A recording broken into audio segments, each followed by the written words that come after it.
Hello everyone, आज हम discuss करेंगे जो भी अभी एग्जाम हुआ है 2021 का 8 अगस्त को। इसके प्रॉपर जितने मैथ एंड रीजनिंग के क्वेश्चन आए थे उनकी हम प्रॉपर यहाँ पे जानकारी करेंगे प्रॉपरली। और दूसरा आपको मैं ये बता देता हूँ, जो मैथ के क्वेश्चन आए थे वो इस सेशन के अंदर हमारे पास यहाँ पे 14 थे। इस पेपर के अंदर हमारे पास 14 क्वेश्चन थे मैथ के आए थे, और रीजनिंग के सिर्फ 2 ही क्वेश्चन इस बार पूछे गए हैं। थोड़ा सा रीजनिंग के अंदर कम क्वेश्चन पूछे गए इस बार, बट मैथ के क्वेश्चन यहाँ पे अच्छे लेवल के थे। और मैं आपको जितने भी पहले, अगर आपने ये चैनल को ज्वाइन किया हुआ है, वहां पर अगर आपने चेक किया होगा 2011 से लेकर मैंने 2020 तक के आपको सीएपीएफ के लिए सारे के सारे पेपर ऑलरेडी अपलोड किए हुए हैं। सारे के सारे मैथ रीजनिंग के कंटेंट आपको यहाँ पे मिल जाएंगे। उसको आपको अगर उसका लिंक चाहिए तो आप डिस्क्रिप्शन बॉक्स में जाके चेक कर सकते हैं उनको भी। बट अगर मैं इस पेपर की बात करूं 2021 की, तो मैंने आपको बताया ही था कि पैटर्न आपका चेंज हो रहा है। तो मैथ रीजनिंग के क्वेश्चन उस लेवल के नहीं होंगे, थोड़े से हटके होंगे। क्लियर? तो वो हम यहाँ पे डिस्कस करेंगे कि किस तरीके के क्वेश्चन आए हुए थे, वो सारा कुछ हम यहाँ पे आज के सेशन के अंदर डिस्कस करेंगे। क्लियर? तो दूसरा मैं आपको ये बता दूं, अगर कोई बच्चा इस चैनल के अंदर पहली बार आ रहा है तो इस टेलीग्राम को जरूर ज्वाइन कर लो। अगर मेरी आप कोई भी फ्री क्लास यहाँ पे ज्वाइन करना चाहते हो, आपको जितनी भी मेरी डेली बेसिस के ऊपर 2-2 3-3 फ्री क्लास होती हैं, तो वो उनका बेनिफिट अगर लेना चाहते हो इस टेलीग्राम को ज्वाइन कर सकते हैं। और दूसरी बात यह है कि इस चैनल को जरूर ज्वाइन कर लो डेली अपडेट के लिए। यहाँ पर आपको और भी कंटेंट जो है वो यहाँ पे मिलता रहेगा। क्लियर? तो स्टार्ट करते हैं हमारे आज के पहले क्वेश्चन से। पहला क्वेश्चन हमारे पास यहाँ पर मेंसुरेशन 3D से पूछा गया है। काफी आसान क्वेश्चन है, अगर आपने कभी भी 3D को पढ़ा होगा। इसके शॉर्टकट लॉन्ग कट दोनों में आपको बताऊंगा इस सेशन के अंदर। ऐसे नहीं कि हमने जल्दबाजी से आंसर लगा देने, मैं आपको कंप्लीट इसके बारे में बताऊंगा कि आपने पेपर के अंदर कैसे सोचना था इसके बारे में। ठीक है? अगर आपने कहीं से भी मेंसुरेशन 3D के बारे में पढ़ा होगा, तो वहां पर अगर ऐसे कभी भी लिखा होगा कि मेटेलिक बॉल है, उसको यहाँ पे मेल्ट किया जा रहा है। अगर मेल्ट किया जा रहा है तो आगे चाहे एक बॉल बनाओ, चाहे उससे कोन बनाओ, चाहे स्फीयर बनाओ, तो हमेशा क्या करते हैं उस कंडीशन के अंदर हम वॉल्यूम को बराबर करते हैं। अगर आपको नहीं पता तो इसको नोट कर लो, ये आपके लिए इंपॉर्टेंट है। क्लियर? और उसने पूछा हुआ है जो बड़ी बॉल है उसका डायमीटर पूछा हुआ है कि डायमीटर कितना होगा। ठीक है? तो आप सारे बच्चे देख यहाँ पर समझ के देखो, हमारे पास यहाँ पर 8 मेटेलिक बॉल है। अगर मैं एक मेटेलिक बॉल का आपके पास पूछूं कि उसका हमारे पास एक मेटेलिक बॉल जो होगी जिसको स्फीयर बोल देंगे, उसका वॉल्यूम का फॉर्मूला क्या होगा? वो होगा 4/3 इंटू पाई इंटू आर का स्क्वायर। तो यहाँ पर हमारे पास रेडियस कितना है इसका? यहाँ पे 1 सेंटीमीटर। तो यहाँ पर स्क्वायर नहीं, सॉरी, क्यूब, 1 का क्यूब आ जाएगा। यहाँ पर आपके पास 4/3 इंटू पाई आर क्यूब। क्या पाई आर क्यूब क्या होता है? हमारे पास यहाँ पे वॉल्यूम होता है एक बॉल का हमारे पास, तो ये इसके बराबर आएगा। बट ऐसे वाली टोटल कितनी बॉल है हमारे पास? 8, तो इसको 8 से मल्टीप्लाई कर दो, इसका वॉल्यूम इतना रहा होगा। और ये वॉल्यूम हमारे पास बराबर आएगा इस एक बॉल के बराबर, जिसका वॉल्यूम कितना होगा? 4/3 इंटू पाई इंटू आर का क्यूब। ये भी इसके बराबर ही होगा। क्लियर है? 4/3 आपका कट जाएगा, पाई से पाई कट जाएगा। यहाँ पर आप सारे बच्चे चेक करो, 8 इज इक्वल टू क्या आएगा? आर का क्यूब आएगा। और यहाँ से हमारे पास रेडियस कितना आएगा? रेडियस हमारे पास यहाँ पे 2 आएगा। बट ध्यान रखो, उन्होंने यहाँ पे रेडियस नहीं पूछा हुआ, उन्होंने डायमीटर पूछा हुआ है। तो डायमीटर क्या होता है? वो रेडियस का डबल होता है, तो इसका मतलब यहाँ पे 2r होगा। तो करेक्ट आंसर क्या होगा हमारे पास? यहाँ पे 2 into 2 that is equal to 4 centimetre. ये इस क्वेश्चन का आपका उत्तर जो है वो बिल्कुल सही है। ठीक है? आई होप सबको ये वाला पहला क्वेश्चन समझ आया। क्वेश्चन नंबर सेकंड के ऊपर चलते हैं। ये आपके एग्जाम के अंदर भी इसका क्वेश्चन नंबर पहला ही था। यहाँ पर एग्जाम के अंदर इसके नंबर क्या है वो यहाँ पे लिखे हुए हैं, तो वो आप चेक कर सकते हैं। क्वेश्चन नंबर सेकंड के ऊपर चलते हैं। क्वेश्चन नंबर सेकंड आपका रेशियो प्रोपोर्शन से पूछा गया। स्टार्ट करने से पहले ही मैं आपको बता देता हूं कि आपको ये पता होना चाहिए कि इनकम क्या होती है। इनकम क्या होती है हमारे पास? या तो वहां पर हम सेविंग करेंगे इनकम में से, या तो बैंक बैलेंस होगा, या फिर हमारे पास क्या होगा? खर्चा होगा कि हमारे घर का खर्चा क्या है, हमारा खर्चा कितना आ रहा है, वो चीज। ठीक है? तो इनकम क्या होती है? या तो सेव करोगे या खर्चा होगा, इन दोनों का सम होता है इनकम। ये आपको पता होना जरूरी है। ठीक है? अगर मैं इसकी बात करूं, यहाँ पर आपको दिख रहा है कि इनकम हमारे पास 7 और 10 है। तो यहाँ पर सारे बच्चे ध्यान रखो, यहाँ पर अगर मैं लिखूं तो इसको 7x/10x लिखा जा सकता है। ठीक है? इसको 7x/10x लिखा जा सकता है। और ये हमारे पास इनकम है। ध्यान रखो, मैं एक बार फिर से लिख देता हूं, इनकम क्या होती है हमारे पास? Saving plus expenditure. और अगर मैं इनकम में से यहाँ पर आप ध्यान रखो, जो हमारे पास ये लिखा हुआ है सेविंग, सेविंग को इधर लेकर आऊंगा, तो यहाँ पर इनकम में से सेविंग बाहर करोगे तो एक्सपेंडिचर आएगा। तो ये हमारे पास इनकम लिखी हुई है। इनकम को मैंने रेशो में लिखा, एक्स में अपने अकॉर्डिंग यहाँ पे लगा सकता हूँ, क्योंकि यहाँ पे 7 और 10 है। अगर मैं यहाँ पर एक्स लगाऊंगा तो एक्स यहाँ पे कट जाएगा, फिर से 7 और 10 ही आएगा। तो यहाँ पर हम इसे अपनी मर्जी से एक्स लगा सकते हैं। ये रेशियो प्रोपोर्शन का कंसेप्ट है। क्लियर? यहाँ पर जो 1000 रुपए है, 1000 रुपए हम यहाँ पे लिखेंगे इसमें से। इसने अपना 1000 कम किया, इसने भी आपके पास 1000 कम किया, और दोनों के पास आगे क्या आएगा? यहाँ पर अगर इनकम में से सेविंग माइनस करोगे एक्सपेंडिचर, एक्सपेंडिचर कौन सी रेशियो में? 2:3, उसको आप यहाँ पे लिखोगे। यहाँ पर भी आप वाई वाई लिख सकते हैं बट वो कट जाएगा, लिखने का कोई फायदा नहीं है। क्लियर? क्रॉस मल्टीप्लाई कर लो यहाँ पे 21x, यहाँ पे कितना आ जाएगा 3000 और ये कितना हो जाएगा हमारे पास 20x माइनस 2000। क्लियर? इसको आप माइनस करके चेक करो, x की वैल्यू आपके पास कितनी आ जाएगी यहाँ पे 1000। उन्होंने क्या पूछा है यहाँ पर, मंथली इनकम ऑफ बी पीछा, बी के बारे में पूछा हुआ है, तो बी की इनकम है कितनी हमारे पास यहाँ पे 10x, तो इस x को उठा के आप यहाँ पे सीधा मल्टीप्लाई कर दो, तो ये हमारे पास कितना हो जाएगा 10 इंटू 1000। इट मीन बी की जो इनकम होगी वो हमारे पास होगी 10,000। क्लियर? ये इस क्वेश्चन का आपका सही उत्तर है। ठीक है, आई होप सबको समझ आ चुका होगा। इसका अगर आप शॉर्टकट करना चाहते हैं तो शॉर्टकट से भी आप डायरेक्ट कर सकते थे कि 7 और 10 लिखा हुआ है तो इसके बिल्कुल नीचे आप यहाँ पे 2:3 लिख लो, उसके बिल्कुल नीचे आप यहाँ पे 1000 और यहाँ पे भी 1000 लिख लो। ठीक है, आपको क्या करना है, जब भी ऐसा क्वेश्चन आए इनकम, एक्सपेंडिचर और सेविंग को ऐसे ही लिखना है। यहाँ पर आप क्रॉस मल्टीप्लाई करो, कितना आएगा 21, यहाँ पे क्रॉस मल्टीप्लाई करो कितना आएगा 20, इन दोनों का गैप कितना आएगा 1, वो लिख लो साइड में। क्लियर? इन दोनों को मल्टीप्लाई करो कितना आएगा 2000, इन दोनों को मल्टीप्लाई करो कितना आएगा 3000, इन दोनों का गैप है उसको साइड में लिख लो 1000। ये हमारे पास गैप जो होगा वो इसके बराबर होगा, बस ये आपने ध्यान रखना है। यहाँ से आप सीधा लिख सकते थे 1 की वैल्यू किसके बराबर आएगी 1000 के बराबर। बी की इनकम पूछा है तो बी की इनकम कितनी है 10, अगर ए की वैल्यू 1000 होगी तो 10 की वैल्यू कितनी होगी यहाँ पे 10,000 होगी। ये आपके पास आंसर है, बट मैं प्रेफर करूंगा आपको पहले वाला जो सोल्यूशन था वो प्रोवाइड करें, क्योंकि यहाँ पर आपके पास ये पैटर्न तो याद हो जाएगा, दिखने में भी बड़ा अच्छा लग रहा है ये क्रॉस वगैरह ना।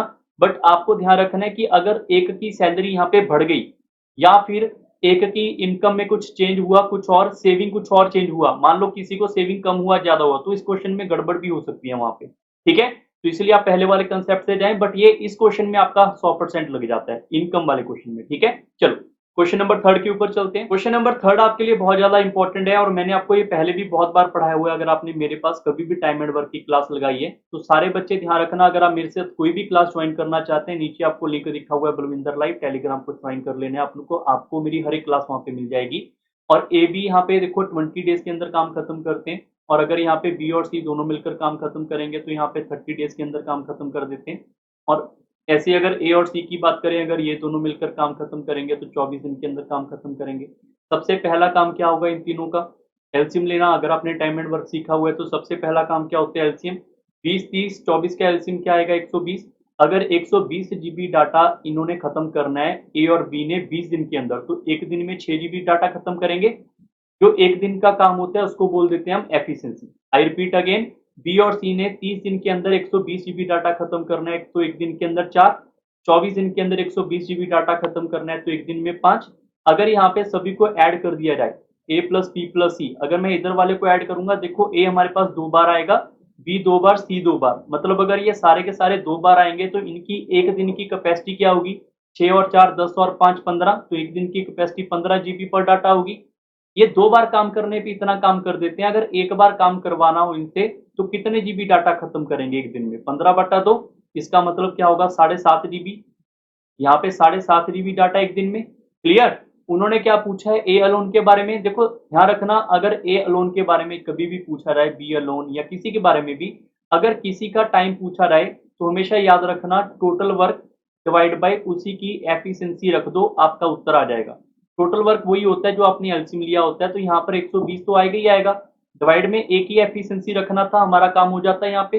तो ए की एफिशिएंसी है कितनी, आप देखो यहाँ पे सारे बच्चे समझ के कि ए बी सी तीनों की एफिशिएंसी 7.5 है, और यहाँ पर बी और सी की एफिशिएंसी चेक कर लो, बी और सी की एफिशिएंसी सिर्फ 4 है। अगर बी और सी की एफिशिएंसी सिर्फ हमारे पास यहाँ पे 4 है और ए बी सी की एफिशिएंसी हमारे पास 7.5 है, तो इसका मतलब ए की एफिशिएंसी यहाँ पे 3.5 होगी, तभी तो 7.5 होगा ये।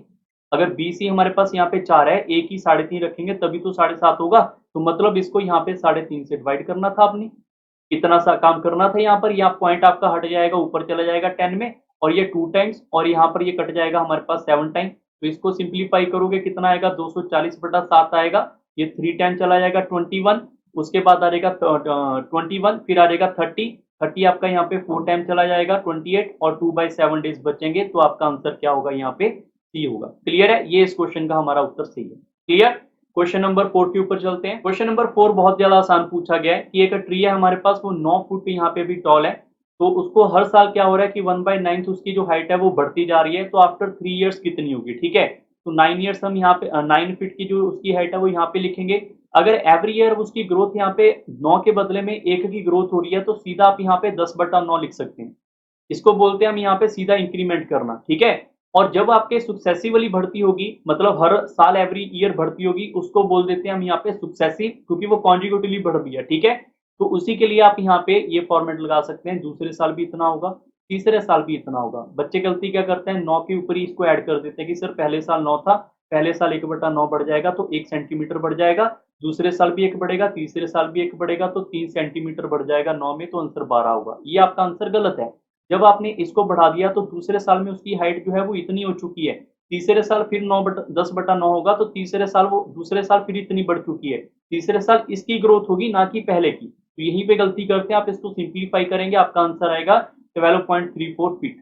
तो कौन सा ऑप्शन है यहाँ पे, सेकंड ऑप्शन है, ये इस क्वेश्चन का बिल्कुल सही उत्तर है। क्लियर। क्वेश्चन नंबर 5 के ऊपर चलते हैं। क्वेश्चन नंबर जो 5 हमारे पास है, यहाँ पर ये कैलेंडर टॉपिक से पूछा गया है। अगर आपके पास यहाँ पर कभी भी ऐसा लिखा है कि 1 मार्च को, अगर हमारे पास यहाँ पर संडे है, कौन सा ईयर है, ये leap year non leap year लिखा है यहाँ पर पता नहीं है, और उन्होंने बोला कि 1 फरवरी को जो भी आपके पास नेक्स्ट ईयर आएगा उसको कौन सा डे होगा। आप थोड़ा सा दिमाग के अंदर लगा के चलो कि अगर मैं मान लेता हूँ कि ये हमारे पास लीप ईयर है, suppose we can assume that is a leap year जो कि 4 से डिवाइड है, ठीक है। अगर 2012 से 2013 तक आना हो, यहाँ से लेकर यहाँ तक, आप इसके अंदर चेक करो, यहाँ पे 29 फेब का जिक्र नहीं होगा। 29 फेब का जिक्र नहीं होगा तो इससे कोई फर्क नहीं पड़ेगा कि ये हमारे पास लीप ईयर हो या नॉन लीप ईयर हो। कई बार बच्चे बोलते हैं कि सर ये अगर 2013 हुआ, तो अगर ये 2013 होगा तो ये 2014 होगा, तो यहाँ पे भी 29 फेब का यहाँ पे जिक्र नहीं आएगा, क्योंकि 1 मार्च से 1 फेब तक जाना है, इसमें 29 फेब नहीं आने वाला, ठीक है। इससे भी कोई इफेक्ट नहीं पड़ेगा। ना ही इफेक्ट आपका इससे पड़ेगा कि अगर ये 2015 हुआ और ये 2016 हुआ, ये हमारे पास अगर लीप ईयर हो तो क्या इफेक्ट पड़ेगा कोई।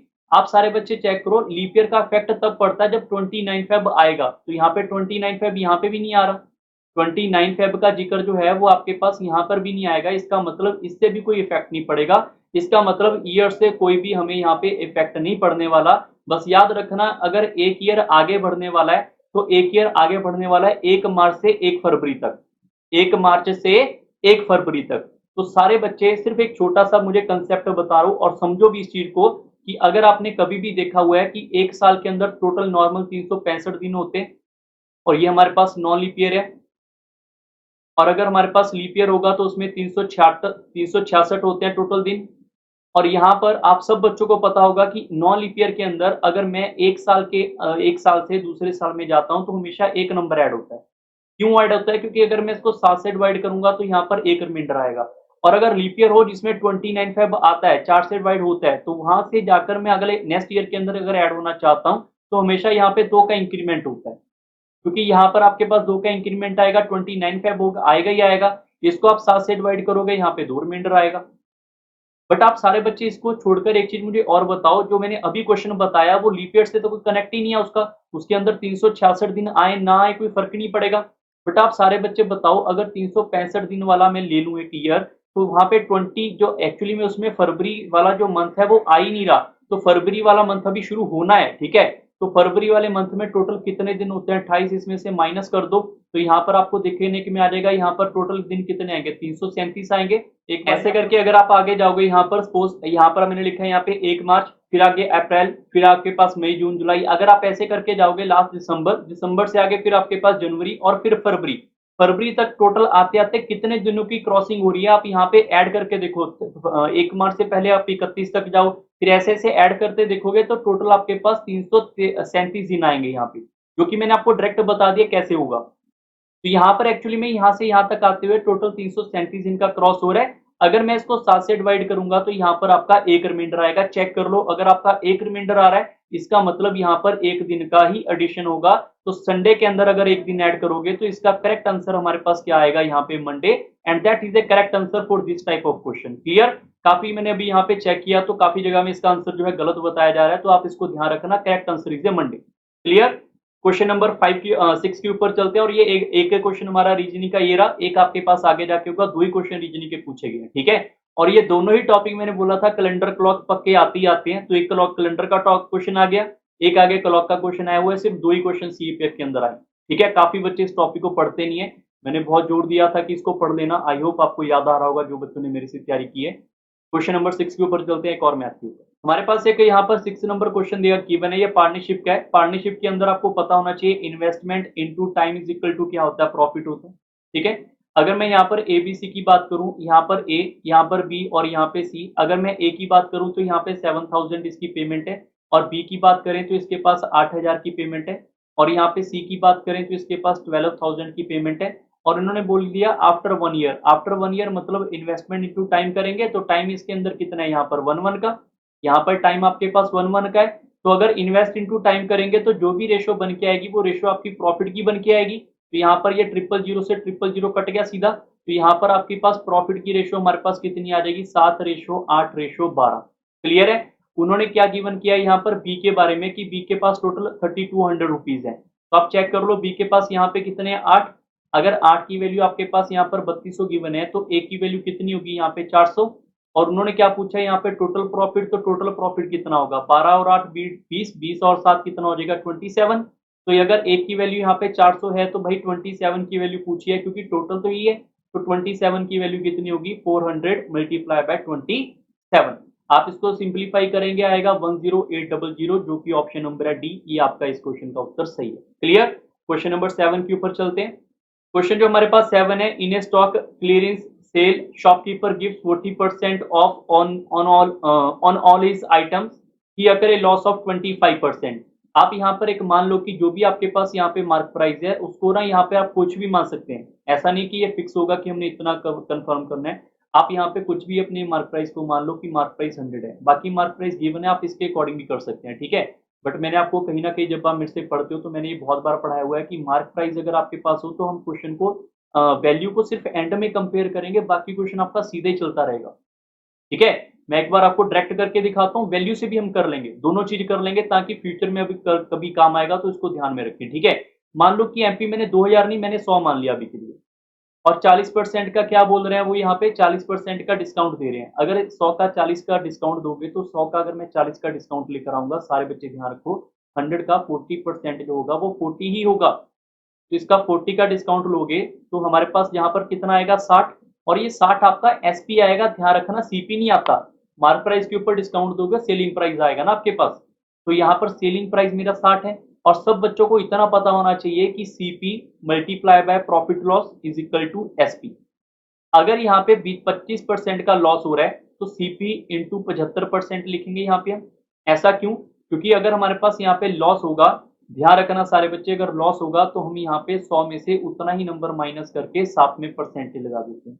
ऐसा क्यों होता है, ये मैंने आपको परसेंटेज टॉपिक में पढ़ाया हुआ है। ठीक है, अब यहाँ पर एसपी कितना है हमारे पास, 60 है, तो यहाँ पर फिल कर लेते हैं वैल्यू 60 को, और यहाँ पर आप कैंसिल कर लो, ये 3/4 आएगा। तो यहाँ पर सीपी किसके बराबर आ जाएगा, चेक कर लो, 60 मल्टीप्लाई बाय 4/3।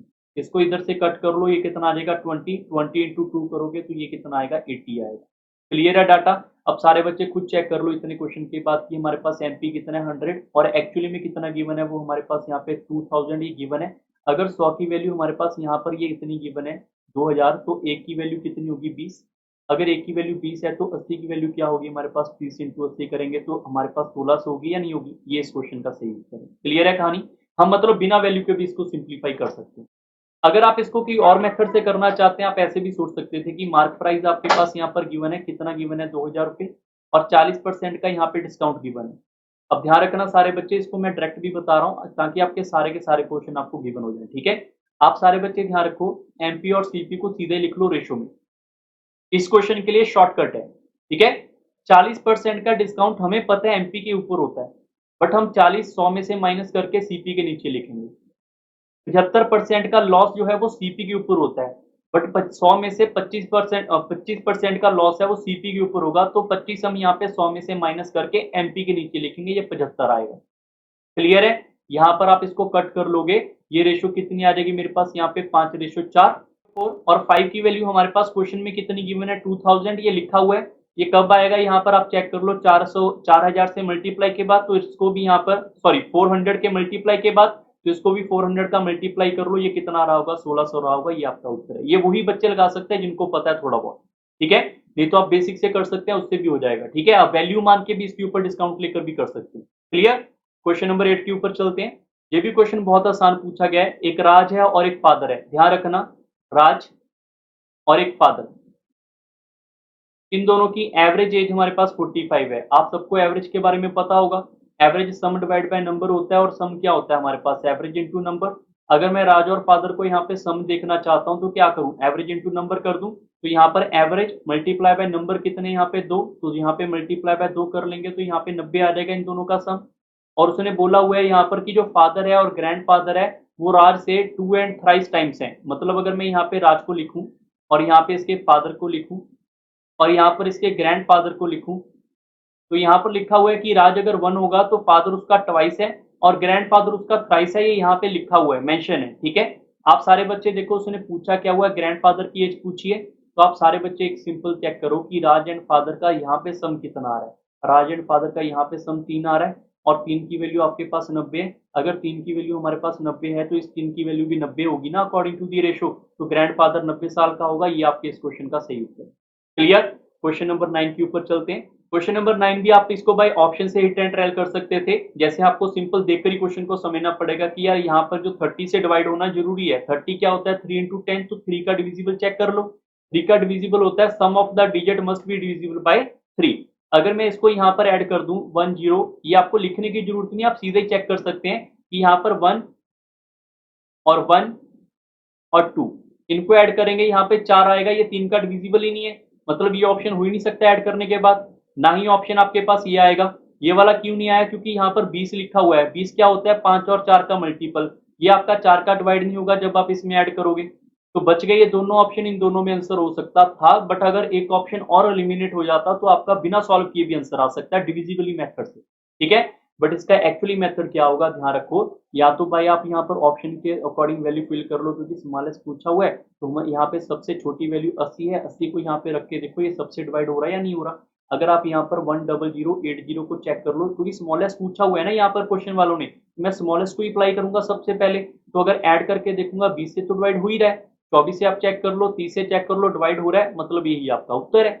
बट अगर फिर भी आपको कंप्लीट इसका यहाँ पे नॉलेज चाहिए तो आप इन तीनों का एलसीएम ले लो। एलसीएम कितना आएगा यहाँ पर आपके पास 120। ठीक है, इसको यहाँ पर आप इससे डिवाइड कर लो, इसको आप यहाँ पर 120 से डिवाइड कर लो। कितने टाइम चला जाएगा हमारे पास, ये टोटल यहाँ पे 8 टाइम। ठीक है, कितना आ जाएगा यहाँ पे 960, और यहाँ पर आप चेक करोगे 0 और यहाँ पे 4 और ये 0 आ जाएगा, ऊपर वाली यहाँ पर जो 0 है ये आ जाएगी। ठीक है, आप इसको डिवाइड करोगे फिर से 3 बार, कितना आ जाएगा 360, और नीचे रिमाइंडर बचेगा हमारे पास 40। ठीक है, इसका मतलब ये होता है कि 40 रिमाइंडर ऐसा बचा कि या तो मैं इसमें से, ध्यान रखो, अगर मैं इसमें से 10,000 में से 40 को बाहर कर दूं, जो भी नंबर आएगा वो ऑटोमेटिकली आपका 120 से डिवाइड है। 120 है मतलब इन तीनों का एलसीएम है, तो इन तीनों से भी डिविजिबल है। बट उन्होंने माइनस छोड़ा, उन्होंने तो क्या बोला, ऐड करने। तो भाई ऐड करना पड़ेगा नंबर यहाँ पे कोई और। तो ऐड करने के लिए याद रखो हमेशा के लिए यहाँ पर इसका और इसका जो है इनका गैप ऐड किया जाता है। मतलब अगर 80 नंबर मैं इसको दे दूं, अगर 80 नंबर मैं इसको दे दूं तो भी आपके पास ऐसा ही नंबर आएगा जो कि इनसे डिवाइड होता होगा। बात समझ आ रही है।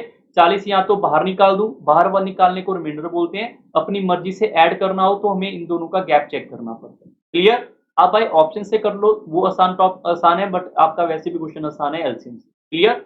क्वेश्चन नंबर 10 के ऊपर चलते हैं। क्वेश्चन नंबर हमारे पास यहाँ पर जो है ये 10 गिवन है। इसके अंदर यहाँ पर उसने बोला कि nth term of the series यहाँ पर बतानी, हम nth टर्म ऑफ सीरीज आपके पास गिवन है और इसकी 20 सीरीज का उसने पूछा कि सम बताओ क्या होगा। पहली बात तो इसका मतलब समझना पड़ेगा। 20 टर्म, मान लो यहाँ पर जैसे 1 है तो 1 आपके पास 1 plus 1 plus 1 plus up to सोन, ये 20 टर्म तक आएगा ये यहाँ पे 1। बात समझ आ रही कैसे लिखा हमने। फिर हमने यहाँ पर देखा सर ये क्या होगा, ये आपके पास n/2 है, ये n/2 की सीरीज है। जैसे अगर मैं यहाँ पर सीरीज का मतलब समझो ना 1 2 3 4 ऐसे, अब यहाँ से तो 1 है तो 1 1 आता रहेगा, बट यहाँ पर हमारे पास n है तो यहाँ पर क्या आएगा, पहले आएगा यहाँ पर 1/2, दूसरे में आएगा 2/2, फिर आएगा 3/2, ये अप टू सोन यहाँ पर कितना आएगा 20/2 आएगा। यहाँ पर भी आपको ऐसी चेक करना है, यहाँ पर क्या होगा फिर 1 का स्क्वायर बाय 2, यहाँ पर होगा 2 का स्क्वायर बाय 2, यहाँ पे होगा 3 का स्क्वायर बाय 2, अप टू सोन यहाँ पे क्या होगा, यहाँ पे 20 का स्क्वायर बाय 2। इन सभी का क्या करना है, आपने सम करके बताना है कि क्या होगा। क्लियर है। पहले तो क्वेश्चन ही नहीं काफी बच्चों को समझ आया कि है क्या। ठीक है, करना तो बात की बात है, पहले अंडरस्टैंड करना पड़ेगा ना what is the format of that, तभी आपका क्वेश्चन सॉल्व हो पाएगा। ठीक है, मैं अब यहाँ पे आपको दोबारा से लिख के बता रहा हूँ ताकि आप इस चीज को अच्छे से समझ पाए। जो 1 है वो आपके पास 20 बार है, तो 1 प्लस 1 प्लस 1 प्लस 1 आप करोगे अप टू सॉन यहाँ पे 20 टाइम्स। और ऐसे ही प्लस n/2 है तो n आपकी सीरीज है लाइक 1/2 2/2, तो इसका 1/2 मैं कॉमन निकाल लेता हूं, अंदर क्या बचेगा 1 plus 2 plus 3 up to so on यहाँ पर ये भी 20 टाइम्स। समझ आई कहानी। ऐसे n का स्क्वायर बाय 2 है तो यहाँ पर भी क्या आएगा हमारे पास 1/2 तो कॉमन निकाल लो, अंदर क्या बचेगा 1 का स्क्वायर 2 का स्क्वायर 3 का स्क्वायर अप टू सॉन यहाँ पे 20 का स्क्वायर, यही बचेगा। अब यहाँ पर आपको समझ आना पड़ेगा कि अगर मैं यहाँ पर 1 प्लस 1 करूंगा इसका आंसर 2 आता है, 1 प्लस 1 प्लस 1 करेंगे इसका आंसर 3 आता है। जितनी बार मेरे पास 1 आएगा आंसर मेरा उतनी बार आएगा। मतलब कहने का कि यहाँ पर आपके पास 1 कितनी बार है, टोटल 20 बार, तो इसका सम क्या होगा 20 होगा। ये तो कहानी क्लियर है। पंगा आ गया है, आगे में भी ज्यादा पंगा नहीं है, 1/2 लिखो। यहाँ पे सम ऑफ ए सीरीज आ गई हमारे पास nth टर्म के लिए, तो इसका फॉर्मूला पता होना चाहिए सबको। क्या होता है हमारे पास फॉर्मूला होता है n प्लस 1/2 होता है फॉर्मूला इसका। और n की वैल्यू है कितनी हमारे पास यहाँ पे 20, तो 20 फिल कर दो। यहाँ पर आपके पास 20 प्लस 1/2, यहाँ पर n हमारे पास यहाँ पे 20 है, 20 फिल कर दो, यहाँ पे क्या आएगा 20, और ये 20 प्लस 1 करेंगे डिवाइड बाय 2 करोगे, और ये हमारे पास 1/2 बाहर था। ऐसे ही आप इधर चेक करो, यहाँ पर आप चेक करोगे 1/2 तो ऐसे ही आएगा। आगे चेक करोगे हमारे पास यहाँ पर sum of square of a series, ठीक है, अप टू nth टर्म, तो इसका फॉर्मूला क्या होता है, फॉर्मूला होता है n plus 1 2n plus 1 divide by 6, ये आपका फॉर्मूला होता है। यहाँ पर भी वैल्यू को फिल कर दो, 1/2 n की वैल्यू क्या आएगी 20, 20 के अंदर एक ऐड करोगे कितना आएगा 21, 2 इंटू 20 40, 40 एंड 1 41, तो यहाँ पर हमें इसको सिंप्लीफाई करना है, ये आपका आंसर है। क्लियर। अब जो काफी बच्चे यहाँ तक सर काफी लेंथी कैलकुलेशन है, इतनी लेंथी नहीं होती, आप एक बार ट्राई करके तो किया करो, आधे बच्चे यहीं पे छोड़ देते हैं।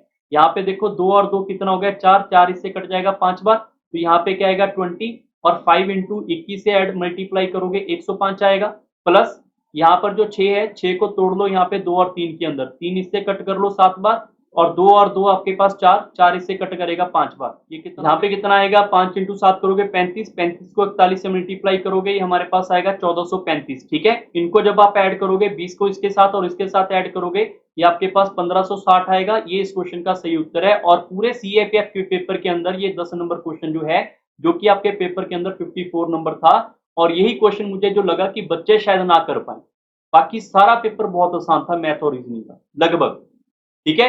सिंगल क्वेश्चन लगा कि यार बच्चे इसमें फंसे होंगे जिनको ये फॉर्मूले नहीं पता, बाकी सारे बच्चे कर सकते हैं, ठीक है। क्वेश्चन नंबर नेक्स्ट के ऊपर चलते हैं 11। आज का हमारा 11 क्वेश्चन है, बट ये आपके पास पेपर के अंदर 55 नंबर क्वेश्चन था, इसको भी आप चेक कर लो।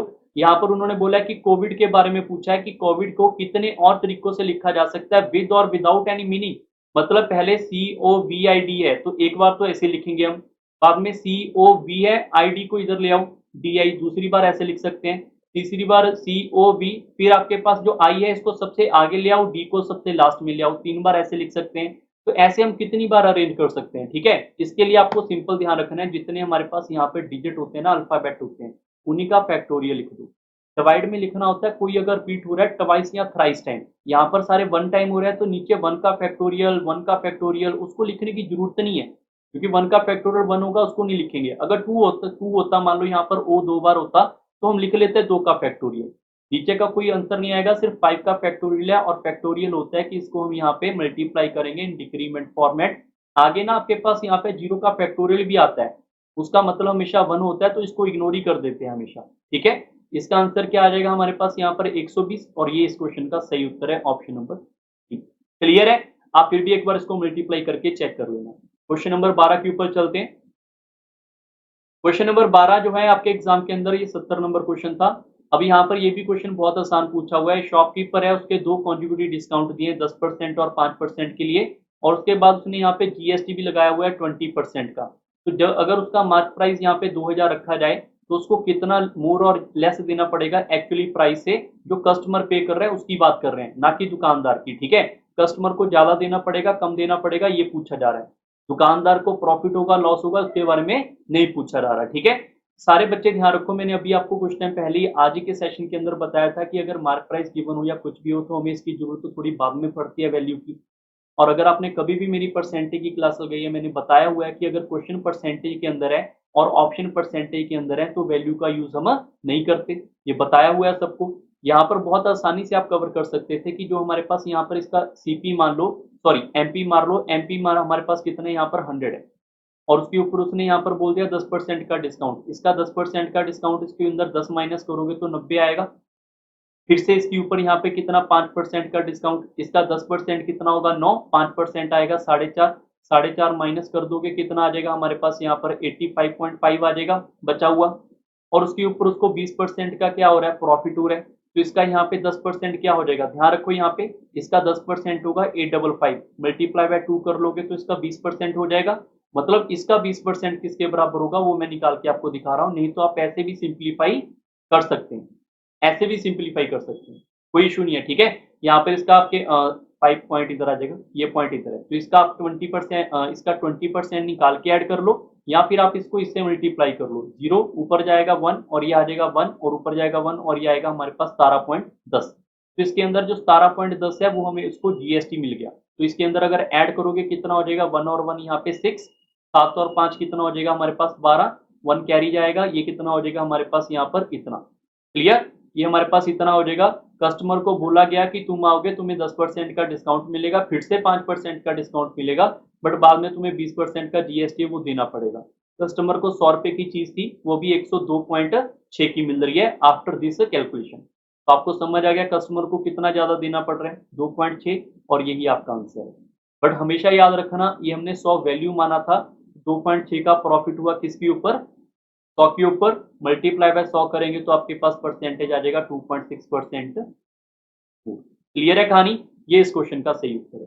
बाकी इसके और भी शॉर्टकट हैं, आप इसी वैल्यू का यूज भी करके कर सकते हैं, काफी बच्चे इसको ऐसे करके भी कर सकते हैं क्योंकि ये सक्सेसिव है, बार बार उसी के ऊपर लास्ट अमाउंट के ऊपर इफेक्ट पड़ रहा है, तो आप इसके ऊपर डिस्काउंट दे सकते हैं यहाँ पर, या प्रॉफिट दे लो पहले, यहाँ पर जीएसटी दे दो 6/5, फिर यहाँ पे डिस्काउंट दे दो 9/10, फिर 5% का डिस्काउंट दे दो तो 19/20। आप इसको सिंप्लीफाई करोगे सीधा 102 पॉइंट आपके पास 6 आ जाएगा और आपको पता चल जाएगा कितने का गेन हुआ है 2.6 का, आप ऐसे भी कर सकते हैं। ठीक है, क्वेश्चन नंबर 13 के ऊपर चलते हैं। क्वेश्चन नंबर 13 हमारे पास कंपाउंड एंड सिंपल इंटरेस्ट के ऊपर पूछा गया है। आप सारे बच्चे को मैंने बताया हुआ है बहुत बार कि अगर 2 साल के लिए सीआई और एसआई के बारे का डिफरेंस पूछा रहा है तो ये हमारे पास जो 5 होता है इसका स्क्वायर डिवाइड बाय 100 कर दो, यही आपके पास डिफरेंट होता है। डिफरेंस कितना आ जाएगा इसको सिंप्लीफाई करके 0.25%, that must be equal to 250 question के अकॉर्डिंग। और अगर 1% की वैल्यू पूछी है तो 1% क्या होगा 250 डिवाइड बाय 0.25, और सम क्या होता है हमारे क्वेश्चन का सम होता है 100%, ये याद रखना है।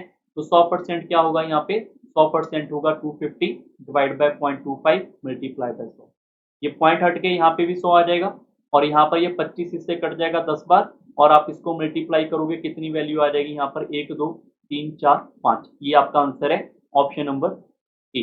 क्लियर है, ट्री मेथड से भी कर सकते हैं, रिवर्स ट्री मेथड से भी कर सकते हैं, फॉर्मूले से भी कर सकते हैं, काफी तरीके हैं इस क्वेश्चन को करने के। ठीक है, बट बेस्ट मेथड 2 साल का यही है। ठीक है, क्वेश्चन नंबर 14 के ऊपर चलते हैं। 14 नंबर क्वेश्चन बहुत ज्यादा आसान पूछा गया है। उसने पूछा कि कितना हम यहाँ पर वाटर ऐड करें 75 ml एल्कोहल के अंदर। ये एल्कोहल हमारे पास कितना है यहाँ पर 75 ml का, इसके अंदर वाटर कितना ऐड करें हम यहाँ पे, इसके बारे में नहीं पता कि हमारे पास टोटल मिक्सचर के अंदर जो 25% एल्कोहल हो जाए। आप सारे बच्चे बताओ 25% का मतलब क्या होता है, 25% का मतलब 1/4 होता है, मतलब 4 में से 1 पार्ट उसको क्या चाहिए फिर एल्कोहल का चाहिए, 4 में से 1 पार्ट एल्कोहल का चाहिए तो 3 पार्ट उसको वाटर के रखने पड़ेंगे, तो वाटर 3 होगा, तभी तो 1 और 3 आपका मिलकर 4 बनेगा। मतलब अगर 25% का आपको यहाँ पे अल्कोहल चाहिए तो अल्कोहल 1 और वाटर 3 होगा, और एक की वैल्यू तो 75 गिवन ही है।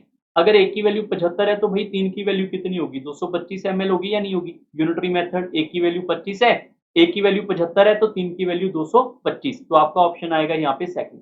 क्लियर है, क्वेश्चन नंबर 15 के ऊपर चलते हैं। क्वेश्चन नंबर 15 भी बहुत ज्यादा आसान पूछा हुआ है। एक कोई नंबर है उसका 35% उसी नंबर के 27% से 416 ज्यादा है, तो वो नंबर कितना होगा ये पूछा जा रहा है। आप सीधा देखो यार परसेंटेज कितना ज्यादा है, यहाँ पे सीधा चेक करोगे परसेंटेज कितना ज्यादा है 8%, गिवन कितना है 416, तो 1% की वैल्यू क्या हो जाएगी हमारे पास यहाँ पर, 1% की वैल्यू हो जाएगी 52। और उसने क्या पूछा कि नंबर, हमेशा याद रखना नंबर अपने आप में 100% होता है, तो 52 इंटू 100 करोगे तो नंबर आपके पास क्या होगा 5200 होगा। ये इस क्वेश्चन का हमारे पास सही उत्तर है। क्लियर, क्वेश्चन नंबर 16 के ऊपर चलते हैं। क्वेश्चन नंबर 16 देखो यहाँ पे बहुत आसान पूछा गया है। यहाँ पर मिरर इमेज के बारे में पूछा जा रहा है। मिरर इमेज बहुत ही ज्यादा आसान क्वेश्चन है, बट काफी बच्चे इसका आंसर भी गलत करके आ गए। एक दो बच्चों ने तो जैसे ये 2:35 है तो उन्होंने ये 2:35 का टाइम लगा दिया कि सर इतना टाइम है। भाई टाइम थोड़ा पूछा है उन्होंने, इसका मिरर इमेज पूछा है, तो मिरर इमेज यहाँ पर कहाँ पे होगा? लेफ्ट राइट ऊपर नीचे। जब मिरर गिवन नहीं होता है तो बाय डिफॉल्ट मिरर आपका इधर ही होता है, तो लेफ्ट टू राइट जाना होता है। तो यहाँ पर आपके पास कुछ ऐसे टाइम नहीं दिखाई देगा। यहाँ पर कुछ आपके पास ये वाली लाइन ऐसे आएगी छोटे वाली, और बड़े वाली लाइन ऐसे आएगी यहाँ पे, तो कुछ ये टाइम होगा। आप इसके ऑपोजिट देखो, यहाँ पर क्या आएगा? लगभग 9 के आसपास आएगा, और ये जो हमारे पास सुई इधर आ जाएगी, यहाँ पर लगभग 25 के आसपास आएगी। तो 9:25 इस क्वेश्चन का सही उत्तर है। क्लियर? अदरवाइज आप ऐसे चेक कर सकते थे कि ये हमारे पास 2:35 गिवन है, 2:35 गिवन है, तो मिरर इमेज निकालने के लिए हमेशा 11:60 से इसको माइनस कर दिया जाएगा, तो भी आपके पास मिरर इमेज आ जाता है 9:25। ये इस क्वेश्चन का सही उत्तर है, ये फॉर्मूला है। ठीक है, अगर तो आपके पास 11:60 से माइनस करने पे आ रहा है, ठीक है, क्योंकि ये आपकी नॉर्मल है टाइम। अगर आपका 11 से ऊपर कोई टाइम पूछ लिया जाए तो उसको 23:60 में से आप माइनस करके अपना मिरर निकाल सकते हैं। ठीक है, और वाटर मेज के लिए 5:90 और 17:90 एक टाइमिंग होता है, उससे भी आप कर सकते हैं। क्लियर? आई होप आपको ये वाला सेशन समझ आया होगा। वीडियो को लाइक एंड शेयर जरूर करें और अपने फ्रेंड सर्कल से शेयर करें। Bye bye, take care.